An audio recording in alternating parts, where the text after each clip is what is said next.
ಊರೇ ಹೆತ್ತ ಮಗ ನಿಂದು ಎಂಥ ತ್ಯಾಗ, ನೀನು ನಮ್ಮ ಪಾಲಿಗೆ ಎಂದು ದೇವ್ರಯ್ಯ. ಕೊಡಲಿಗೆ ತಿಂದು ನೆರಳ ನೀಡೋ ಮರ, ನಿಂದು ಕಾಲ ಮುಗಿದರು ನಿಲ್ಲದು ಅಧ್ಯಾಯ. ಪುಣ್ಯಾತ್ಮ ಪುಣ್ಯಾತ್ಮ ನೀನಯ್ಯ, ಪುಣ್ಯಾತ್ಮ.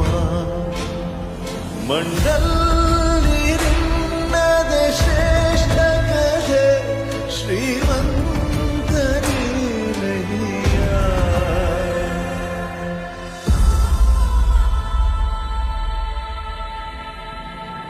ನಿಂದು ತಾಯಿ ಗುಣ ತೀರೋದಿಲ್ಲ ಋಣ, ನೀನು ನಮ್ಮ ಪಾಲಿಗೆ ಎಂದು ದೇವ್ರಯ್ಯ.